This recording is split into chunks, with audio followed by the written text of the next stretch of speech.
우리가 결혼한 지 올해로 딱 3년째가 되던 해였다. 주변 사람들은 입을 모아 우리를 워너비 부부라고 불렀다. 서로를 바라보는 눈빛에서 꿀이 떨어진다느니 어떻게 그렇게 한 번도 안 싸우고 다정할 수가 있냐느니 하는 부러움 섞인 말들이 늘 우리 주변을 맴돌았다. 나 역시 그렇게 믿었다. 내 아내는 언제나 내 말을 경청해 주었고 내가 지쳐 퇴근할 때면 세상에서 가장 따뜻한 미소로 나를 맞아주던 완벽한 배우자였으니까. 우리는 서로를 너무나 잘 알았고 감정의 주파수가 완벽하게 일치하는 천생연분이라고 확신했다. 그날은 우리의 세 번째 결혼 기념일이었다. 나는 아내에게 평생 기억에 남을 특별한 선물을 주고 싶어서 몇 달 전부터 보석 디자이너를 찾아가 세상에 단 하나뿐인 팔찌를 주문 제작했다. 은은하게 빛나는 백금 라인 위에 우리의 결혼 기념일 날짜를 정교하게 각인한 팔찌였다. 저녁 식사를 하며 선물을 건넸을 때 아내는 아이처럼 기뻐하며 눈물까지 글썽였다. 내 목에 팔을 감고 고마워 여보. 평생 소중히 간직할게라고 속삭이는 아내의 목소리는 너무나 부드러웠고 코끝을 스치는 아내 특유의 은은한 향수 냄새는 나를 마냥 행복하게 만들었다. 행복했던 저녁 식사가 끝나고 집으로 돌아온 뒤 아내가 샤워하러 욕실로 들어간 사이 나는 팔찌가 담긴 고급스러운 고급 보석 상자를 들고 아내의 드레스룸으로 향했다. 아내가 아끼는 귀중품들이 모여있는 곳에 예쁘게 넣어두고 싶었기 때문이다. 드레스룸 문을 열자 아내가 평소 정리해둔 깔끔한 옷가지들과 액세서리함들이 눈에 들어왔다. 화장대 안쪽 깊숙한 곳에 상자를 넣으려다 문득 가장 아래쪽에 있는 서랍장 하나가 눈에 띄었다. 그 서랍장은 다른 곳과 다르게 작은 열쇠 구멍이 있는 굳게 잠겨있는 칸이었다. 3년 동안 이 집에서 살면서 한 번도 신경 쓰지 않았던 공간이었다. 여기에 뭘 넣어뒀길래 잠가놨지. 아주 잠깐 호기심이 생겼지만 이내 고개를 저었다. 아내에게도 나에게 말하지 않은 자신만의 프라이버시나 소중한 옛 추억의 물건이 있을 수 있다고 생각했기 때문이다. 워낙 철두철미하고 꼼꼼한 성격의 아내였기에 그저 중요한 서류나 통장 같은 것을 보관해 둔 것이라 여기며 대수롭지 않게 넘겼다. 나는 그저 미소를 지으며 아내의 팔찌 상자를 잘 보이는 곳에 올려두고 드레스룸을 나왔다. 아내에 대한 내 신뢰는 그만큼 단단했고 의심이라는 감정은 우리 부부 사이에 끼어들 틈이 없어 보였다. 하지만 그 견고하던 믿음의 성벽에 아주 미세한 균열이 가기 시작한 것은 순식간이었다. 평화롭던 일상이 소리 없이 무너지기 시작한 것은 바로 그 사소한 발견 직후의 일이었다. 여느 때와 다름없는 평범한 주말 아침이었다. 베란다 창고 문을 열기 위해 집안의 모든 문과 자물쇠를 열 수 있도록 제작된 우리 집의 마스터키를 찾던 중이었다. 거실 서랍장 서랍을 전부 열고 열쇠 보관함을 몇 번이나 뒤집어 엎었지만 항상 그 자리에 걸려 있어야 할 마스터키가 보이지 않았다. 가구의 틈새를 프레쉬로 비춰보고 옷가지 주머니를 다 뒤져봐도 흔적조차 없었다. 언제나 제자리에 있어야 할, 그리고 오직 나와 아내 두 사람만 위치를 알고 있는 우리 집의 만능 열쇠가 갑자기 흔적도 없이 사라져버린 것이다. 묘한 위질감과 함께 등줄기를 타고 차가운 소름이 쫙 돋아났다. 전혀 예상치 못한 순간에 찾아온 이 기묘한 실종은 앞으로 내 삶을 통째로 집어삼킬 거대한 비극의 서막이었다. 언제부터였을까? 완벽하다고 믿었던 우리 부부의 일상에 아주 미세한 균열이 생기기 시작한 것은 3주년 결혼기념일에 아내에게 직접 디자인한 팔찌를 선물했을 때까지만 해도 나는 내가 세상에서 가장 행복한 남편인 줄 알았다. 드레스룸 한 구석에 굳게 잠겨있던 아내의 비밀 서랍을 보았을 때도 그저 나에게 말하지 못한 사소한 물건이나 일기장 정도가 들어있겠거니 하며 대수롭지 않게 넘겼다. 그 단단한 믿음이 나를 파멸로 이끄는 첫걸음이 될 줄은 꿈에도 모른 채 요즘 들어 아내는 부쩍 달라진 모습을 보였다. 예전에는 퇴근 시간이 되면 항상 나에게 먼저 연락해 오늘 저녁은 뭐야? 라며 애교 섞인 목소리로 묻던 사람이었다. 하지만 최근 몇 주간 아내의 퇴근은 눈에 띄게 늦어졌다. 대기업에 다니고 있으니 프로젝트 시즌에는 바쁠 수 있다고 스스로를 다독였지만 밤 10시가 넘어서야 지친 기색으로 현관문을 열고 들어오는 아내를 볼 때마다 가슴 한구석이 쎄해지는 것은 어쩔 수 없었다. 아내에게 요즘 왜 이렇게 일이 많냐고, 무슨 힘든 일이라도 있냐고 다정하게 물어봐도 돌아오는 건 차가운 대답뿐이었다. 회사에서 새로 맡은 프로젝트가 워낙 커서 그래. 당신이 대기업 생리를 잘 몰라서 그러는데 이 시기에는 어쩔 수 없어. 피곤하니까 나 먼저 씻을게. 아내는 내 시선을 피하며 대화를 잘라버렸고 가방을 거실 소파에 던져두듯 내려놓은 채 곧장 욕실로 향했다. 그런 아내의 뒷모습을 바라보는 내 마음속에는 설명할 수 없는 서운함과 알 수 없는 불안감이 싹트기 시작했다. 무엇보다 나를 가장 미치게 만든 건 아내의 스마트폰이었다. 평소에는 거실 테이블 위에 아무렇게나 던져두고 비밀번호조차 설정하지 않던 스마트폰이었다. 서로의 사생활을 존중한다는 핑계로 굳이 보려 하지 않았지만 언제든 열려있던 그 공간이 어느 날 갑자기 단단한 벽으로 변해버렸다. 아내는 폰에 새로운 비밀번호를 걸어두었고 심지어 화면을 항상 바닥을 향하게 엎어놓기 시작했다. 카카오톡 알림음이나 진동이 울릴 때마다 아내는 흠칫 놀라며 폰을 낚아채듯 가져갔다. 어느 날 저녁 식탁 위에 올려진 아내의 폰이 짧게 진동했다. 본능적으로 시선이 그쪽으로 향하는 순간 아내는 번개 같은 속도로 손을 뻗어 폰 화면을 뒤집어 숨겼다. 그 찰나의 순간에 아내의 눈동자가 잘게 흔들리는 것을 나는 분명히 보았다. 누구야? 이 시간에 회사에서 연락 온 거야? 최대한 담담한 척 목소리를 내어 물었지만 내 심장은 이미 빠르게 뛰고 있었다. 아내는 잠시 멈칫하더니 이내 차가운 표정으로 나를 올려다보았다. 응, 팀장님이 급하게 확인할 게 있다고 하셔서. 신경 쓰지 마. 당신이 알 필요 없는 회사 일이니까. 아내는 말을 마치기가 무섭게 자리에서 일어나 또다시 욕실로 향했다. 쏴 하는 샤워기 물소리가 거실을 채울 때마다 나는 홀로 남겨진 식탁에서 아내의 닫힌 스마트폰을 노려보며 주먹을 쥐었다. 나를 향한 아내의 눈빛은 더 이상 예전의 따뜻함을 담고 있지 않았다. 오직 서늘한 냉소와 귀찮음, 그리고 무언가를 철저히 숨기려는 치밀함만이 느껴질 뿐이었다. 가슴속에서 배신감이라는 뜨거운 불덩이가 치밀어 올랐지만 나는 애써 차분함을 유지하려 노력했다. 내가 예민한 걸까? 아니면 정말로 아내가 다른 무언가를 감추고 있는 걸까? 꼬리에 꼬리를 무는 의문들이 밤새 나를 괴롭혔다. 그날 밤도 평소와 다름없이 무거운 침묵 속에서 잠자리에 들었다. 아내는 침대 끝에 걸터한 듯 돌아누워 숨소리조차 죽인 채 잠을 청했고 나 역시 천장을 바라보며 억지로 눈을 감았다. 얼마나 시간이 흘렀을까? 사방이 칠흑 같은 어둠에 잠긴 깊은 밤, 나는 문득 이상한 오한을 느끼며 지독한 이질감에 눈을 떴다. 옆자리를 더듬었지만 손끝에 닿는 것은 차갑게 식어버린 빈 매트리스 뿐이었다. 아내가 없었다. 정신이 번쩍 들어 상체를 일으켰다. 시계를 보니 시간은 새벽 2시 40분을 가리키고 있었다. 화장실 불은 꺼져 있었고 집안 전체가 기괴할 정도로 고요했다. 그때 저 멀리 복도 끝에 있는 아내의 드레스룸 틈새로 아주 미세한 불빛이 새어나오고 있는 것이 보였다. 발소리를 죽인 채 조심스럽게 다가갔다. 드레스룸 문이 살짝 열려 있었고 그 안에서 아주 나지막하고 은밀한, 차마 숨기지 못한 여자의 콧소리 섞인 웃음과 함께 소름 끼치도록 작은 목소리의 속삭임이 흘러나오고 있었다. 아내의 달라진 행동을 감지한 날부터 내 안에 무언가가 서서히 무너지기 시작했다. 머릿속에서는 온갖 부정적인 생각들이 꼬리에 꼬리를 물었고 평온했던 우리 집은 순식간에 숨이 막힐 듯한 의심의 공간으로 변해버렸다. 평소처럼 퇴근하고 집에 돌아와 아내의 눈치를 살피는 내 모습이 처량하게 느껴졌지만 나는 애써 차분함을 유지하려 노력했다. 배신감으로 심장이 터질 것 같았지만 지금 감정적으로 행동했다가는 아내의 그 치밀한 그물망에서 영영 빠져나오지 못할 것 같았기 때문이다.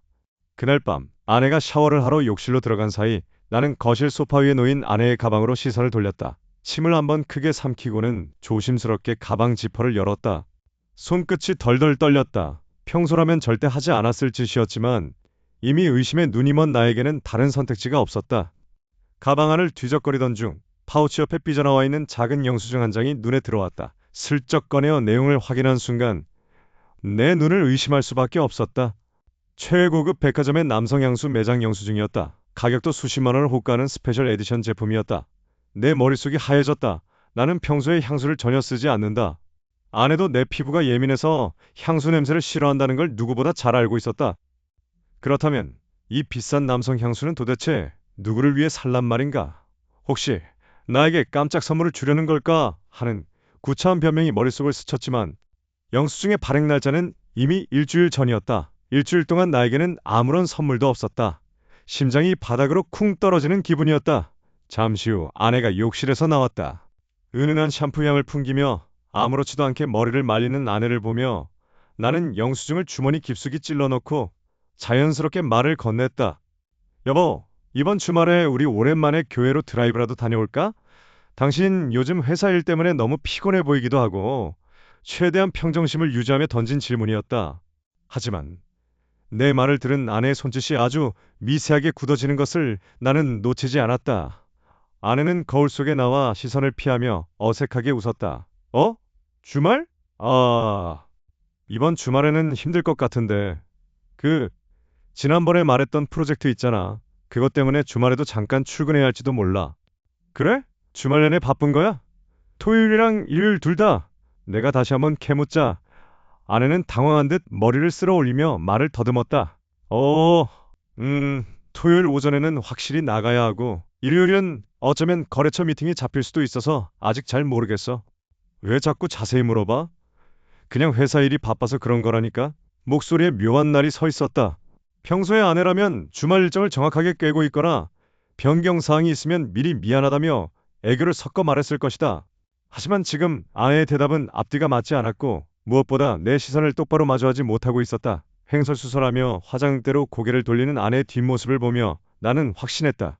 아내는 지금 나에게 거짓말을 하고 있다. 그것도 아주 급조된 허술한 거짓말을. 가슴 속에서 뜨거운 분노와 차가운 절망이 동시에 소용돌이 쳤다. 3년 동안 내가 믿어왔던 이 여자가 대체 누구인지 혼란스러웠다.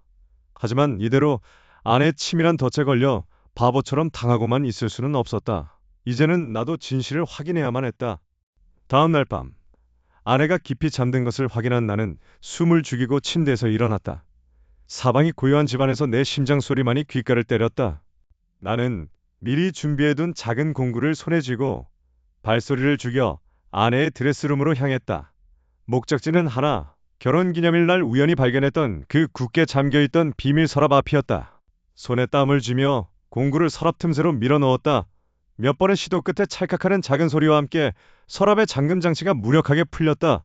천천히 서랍을 열어젖히고 그 안쪽 깊숙한 곳으로 손을 뻗었다. 그리고 내 손끝에 닿은 차가운 감촉에 나는 숨을 멈출 수밖에 없었다.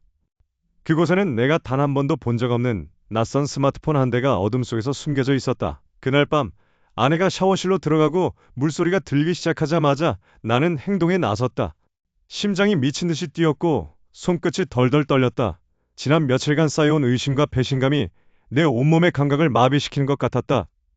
나는 아내가 옷방 구석, 평소에는 절대 손대지 않는 서랍 깊숙한 곳에 숨겨두었던 그 낯선 스마트폰을 꺼냈다. 아내가 쓰던 메인폰이 아니었다. 존재조차 몰랐던 철저히 숨겨진 두 번째 전화기. 액정에 불이 들어오는 순간 내 눈앞이 붉게 물드는 기분이었다. 비밀번호는 허무하게도 우리 결혼 기념일이었다. 잠금이 풀리자마자 메신저 앱으로 손이 갔다. 그리고 그 안에서 내가 마주한 것은 내 평생의 신뢰를 단숨에 조각내버리는 잔인한 진실이었다. 화면을 가득 채운 것은 익명의 계정과 아내가 나눈 수많은 대화였다. 평소 나에게는 보여주지 않던 애교 섞인 말투와 낯뜨거운 이모티콘들이 가득했다. 너무 보고 싶다. 자기도 나보고 싶지? 오늘 남편 출장 가니까 밤늦게까지 같이 있을 수 있어. 우리 집으로 올래? 눈앞이 아찔해졌다. 아내가 보낸 메시지들을 하나하나 읽어 내려갈 때마다 심장이 바닥으로 뚝뚝 떨어지는 것 같았다. 출장 간다고 했던 그날, 나는 분명 회사 일로 밤샘 근무를 하느라 집에 들어가지 못했었다. 아내는 내가 집을 비운 그 시간을 정확히 노려 그 정체 모를 놈에게 보고하듯 일정을 공유하고 있었던 것이다. 철두철미하고 완벽하게 내 심리를 파악하고 통제하던 아내가 뒤에서는 나를 완벽한 바보로 만들며 다른 남자와 사랑을 속삭이고 있었다는 사실이 도저히 믿기지 않았다. 숨이 막혀왔다. 목구멍까지 뜨거운 신물이 올라오는 것 같았고 손에 쥔 스마트폰이 너무나 차갑고 무겁게 느껴졌다. 이 메시지 속의 여자가 정말 내가 3년 동안 사랑하고 의지했던 내 아내가 맞단 말인가? 온몸의 피가 거꾸로 솟구치는 분노와 깊은 절망감이 동시에 나를 덮쳤다. 이 부적절한 관계의 증거들을 내 눈으로 직접 확인하는 순간 내 안에 무언가가 완전히 무너져 내렸다. 아내는 나를 철저히 기만했고 나는 그 얄팍한 계략에 놀아난 멍청한 남편일 뿐이었다. 어떻게든 이 상황을 파악해야 했다. 이 익명의 계정 뒤에 숨은 놈이 대체 누구인지, 아내를 흔든 그 남자의 정체가 무엇인지 알아내야만 했다. 분노로 눈이 멀어버린 나는 본능적으로 내 개인 스마트폰을 꺼내들었다. 그리고 그 비밀폰에 찍혀있는 번호로 내 전화를 걸어보았다. 통화 버튼을 누르는 순간 내 폰이 울리기도 전에 그 비밀폰 화면에 발신자 정보가 먼저 떠올랐다. 하지만 화면에 뜬 글자를 확인한 순간 나는 숨을 쉴 수조차 없었다. 내 온몸에 피가 차갑게 얼어붙는 것 같았다. 액정 위에는 내 번호가 아닌 너무나 충격적인 이름이 선명하게 박혀 있었다. 스토커 변태 상사 심장이 터질 것만 같았다. 손에 쥐어진 아내의 스마트폰이 마치 뜨거운 숯덩이라도 된 것처럼 손바닥을 지저댔다. 머릿속에서는 보고 싶다라는 네 글자와 오늘 남편 출장 가서라는 문장이 끊임없이 소용돌이치며 내 이성을 갉아먹고 있었다. 3년 동안 내가 믿어왔던 내 천사 같은 아내, 내 삶의 전부였던 여자가 나를 철저히 기만하고 있었다니 배신감에 눈이 뒤집힌 나는 더 이상 참을 수가 없었다. 그대로 스마트폰을 움켜쥔 채 침실로 거칠게 걸어 들어갔다. 당장 이불을 걷어젖히고 잠든 아내의 어깨를 붙잡아 흔들었다. 야, 일어나봐. 일어나서 이것 좀 설명해봐. 내 목소리는 분노로 잘게 떨리고 있었다. 아내는 부스스 눈을 뜨더니 내 손에 들린 자신의 스마트폰을 보고는 아주 잠깐, 정말 찰나의 순간 동안 눈동자를 빛냈다. 하지만 이내 당황한 기색은커녕 오히려 슬픈 눈망울을 만들어내며 눈물을 뚝뚝 흘리기 시작하는 것이었다. 당신 지금 뭐 하는 거야? 이 시간에 왜 남의 핸드폰을 보고 사람을 깨워? 아내는 이불을 끌어안으며 엉엉 울기 시작했다. 목 놓아 우는 그 모습이 너무나도 처량해서 순간 내가 잘못한 건가 하는 착각이 들 정도로 치밀한 연기였다. 여보, 제발 진정하고 내 말 좀 들어봐. 그거 당신이 생각하는 그런 거 절대 아니야. 진짜로 아니라고. 나는 기가 차서 헛웃음이 나왔다. 눈앞에 증거가 명백히 있는데도 저렇게 당당하게 우는 모습이라니. 생각하는 그런 게 아니라고? 그럼 이 새끼랑 주고받은 문자는 뭔데? 내가 출장 갔다고 보고하는 건 뭔데? 내가 소리를 지르자 아내는 더 크게 울부짖으며 내 손목을 붙잡았다. 그거 그냥 회사 동료들이랑 장난친 거야. 요즘 새로운 팀장이 하도 꼰대 짓을 하니까 직원들끼리 단톡방에서 농담 따먹기 하다가 사적으로 몇 번 장난친 거라고. 진짜 그냥 철없는 농담이었어. 당신 어떻게 나를 겨우 이런 걸로 몰아세워? 우리가 함께한 시간이 몇 년인데 나를 고작 이런 사람으로 생각해? 오히려 아내의 목소리가 커지기 시작했다. 적반하장도 유분수지. 아내는 눈물을 닦아내며 나를 매서운 눈빛으로 쏘아보았다. 그리고 당신 지금 선 넘었어. 내 비밀번호는 어떻게 한 거야? 몰래 내 가방 뒤지고 밤중에 내 핸드폰 잠금 풀어서 훔쳐본 거잖아. 이거 명백한 사생활 침해고 집착이야. 당신 평소에도 나 의심하고 통제하려고 하더니 결국 이딴 짓까지 해? 나 진짜 당신한테 너무 실망했어. 어떻게 나를 이렇게까지 숨막히게 만들어? 내 심리적 약점을 정확히 찌르는 말이었다. 아내는 내가 자신을 얼마나 사랑하는지, 그리고 내가 갈등을 얼마나 싫어하는지 너무나도 잘 알고 있었다. 감정을 흔들어서 상황을 모면하려는 그 영악한 태도에 소름이 돋았다. 내 손이 부르르 떨렸다. 차분함을 유지하려 했었지만 내면의 분노는 이미 임계점을 넘어서고 있었다. 아내의 철저한 계략과 뻔뻔한 변명 앞에 나는 눈이 멀어버릴 것만 같았다. 장난? 이게 장난으로 보여? 당신이 끝까지 그렇게 발뺌한다면 나도 가만히 안 있어. 내일 당장 당신 부모님 찾아뵙고 이 문자 그대로 보여드릴 거야. 장인어른이랑 장모님 앞에서도 이게 그냥 회사 동료랑 친 장난이라고 똑같이 말할 수 있는지 보자고. 나는 떨리는 목소리로 선언했다. 이 더러운 기만극을 장인 장모에게 전부 폭로해 아내의 그 철면피 같은 가면을 벗겨버릴 생각이었다. 어른들이 알게 되면 아내도 결국 무릎을 꿇고 빌 것이라 확신했다. 하지만 그 순간 내 예상은 보기 좋게 빗나갔다. 방금 전까지 서럽게 눈물을 흘리며 억울함을 호소하던 아내의 얼굴에서 순식간에 눈물 자국이 지워졌다. 아내는 울음을 뚝 그치더니 침대에서 천천히 일어나 앉았다. 그리고 어둠 속에서 내 얼굴을 똑바로 응시했다. 아내의 입꼬리가 기괴할 정도로 차갑게 올라갔다. 우리 엄마, 아빠한테 가겠다고? 아내는 낮게 읊조리며 소름 끼치도록 싸늘한 미소를 지었다. 그래, 어디 갈 수 있으면 가봐. 당신이 감당할 수 있다면 얼마든지 해봐, 여보.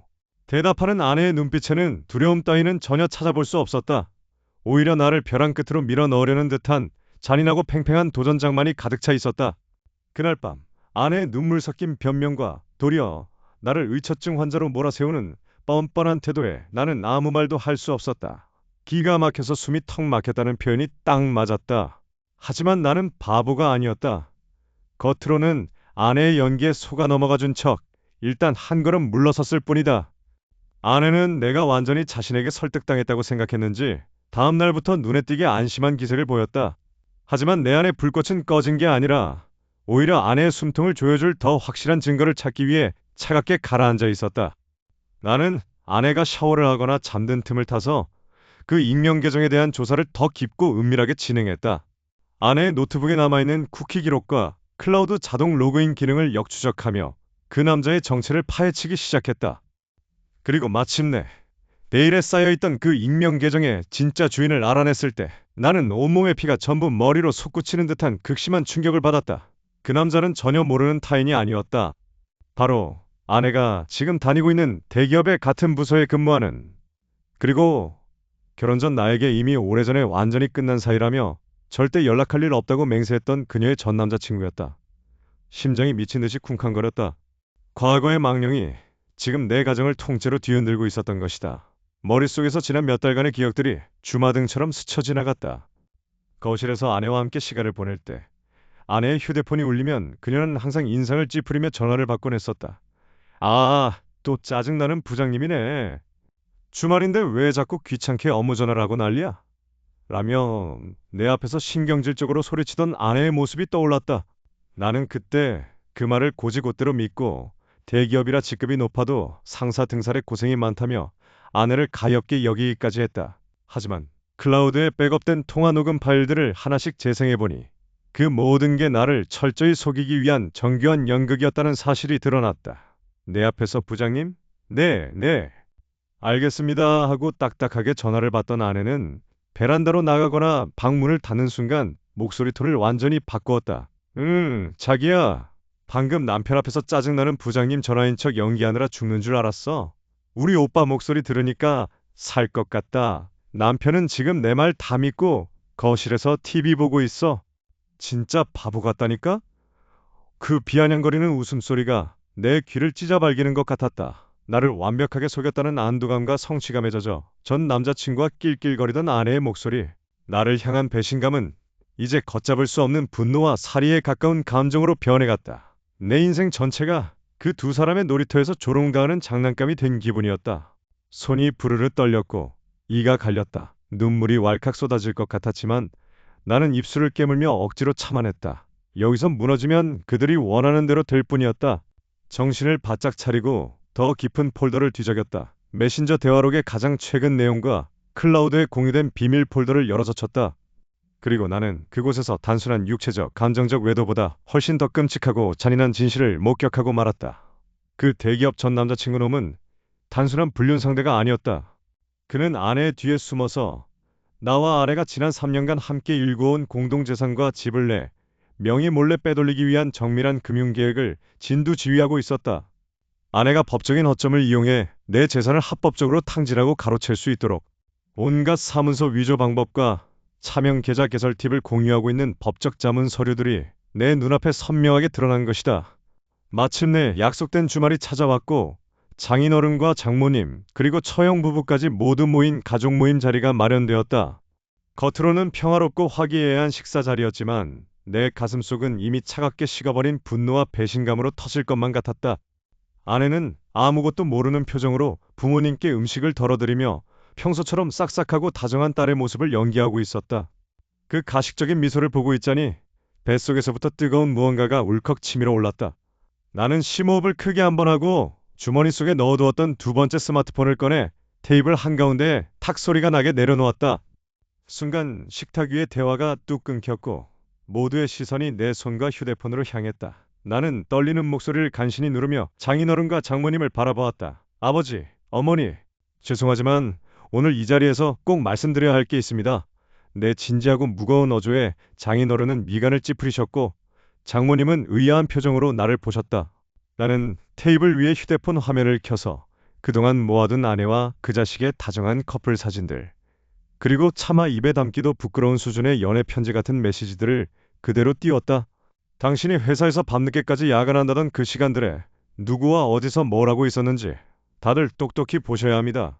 내 목소리는 분노로 잘게 떨렸지만 한자 한자 힘주어 내뱉었다. 이 사람 지금 다른 남자를 만나고 있습니다.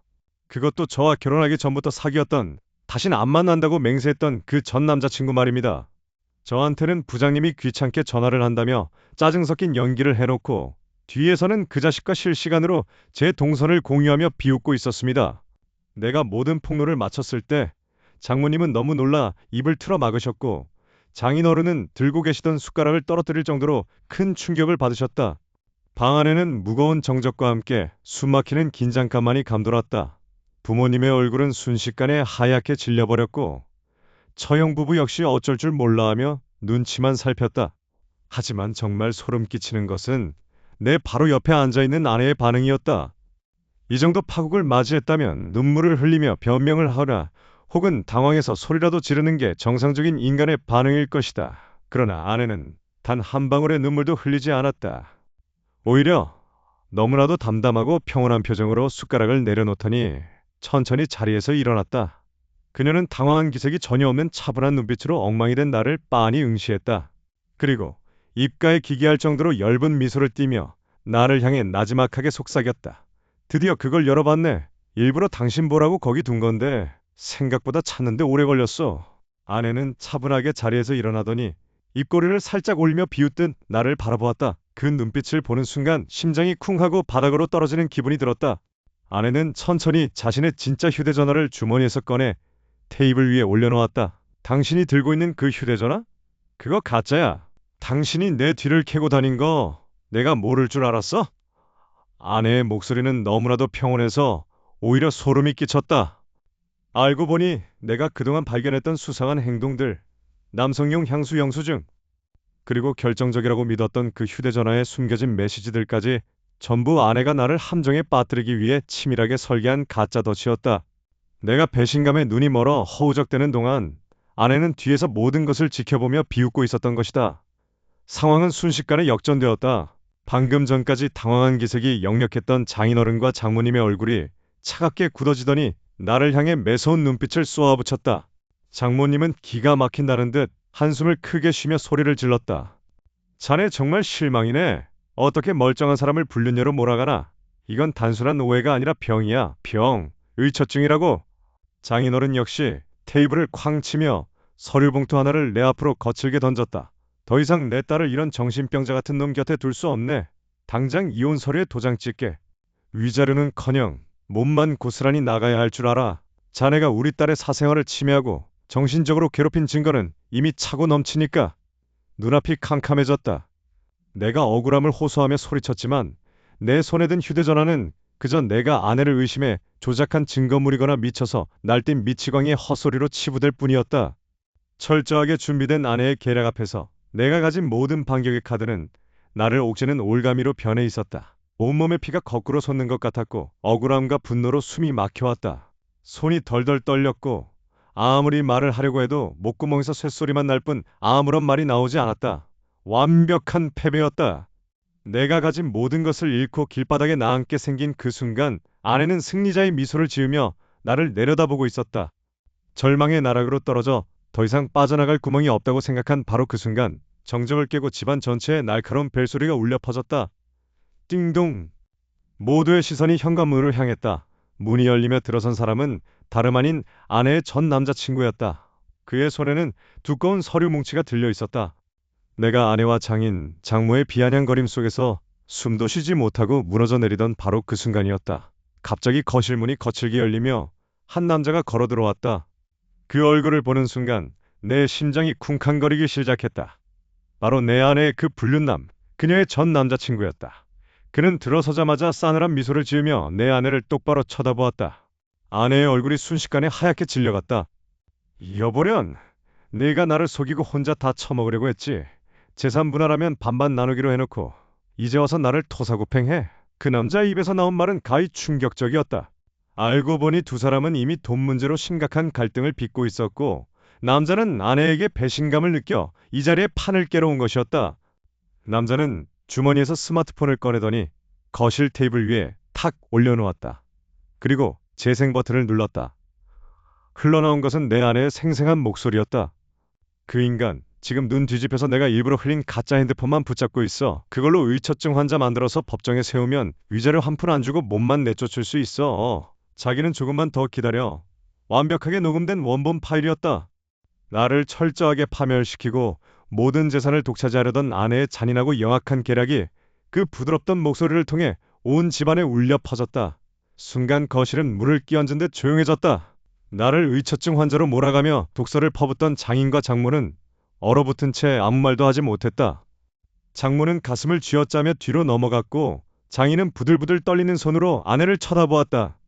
아내는 더 이상 변명할 여지도 없이 완벽하게 본색이 탄로난 채 바닥만 응시하고 있었다. 그토록 철두철미하고 치밀하던 그녀의 얼굴에 처참한 절망이 서렸다. 나는 그 모습을 보며 헛웃음이 나왔다. 배신감에 눈이 멀어 그녀의 덫에 걸려들었던 내 자신이 한심하면서도 마침내 진실이 밝혀졌다는 사실에 가슴속 깊은 곳에서부터 뜨거운 해방감이 밀려왔다. 나는 테이블 위에 있던 이혼 서류를 집어들었다. 그리고 당당하게 내 몫의 재산 청구와 소송을 진행하겠다는 선언을 남긴 채 그 지옥 같은 집구석을 걸어 나왔다. 문을 열고 나오자 차가운 밤바람이 내 뺨을 스쳤다. 모든 것이 거짓이었던 결혼 생활이었지만 나는 결국 내 자유와 온전한 내 재산을 지켜내며 이 더러운 덫에서 탈출했다. 만약 여러분이 이 이야기 속 남편처럼 잔인하고 철저한 아내의 심리적 덫에 걸려들었다면 과연 어떤 선택을 하시겠습니까?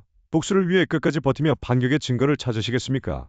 아니면 자신을 보호하기 위해 그 즉시 모든 것을 버리고 이혼을 택하시겠습니까?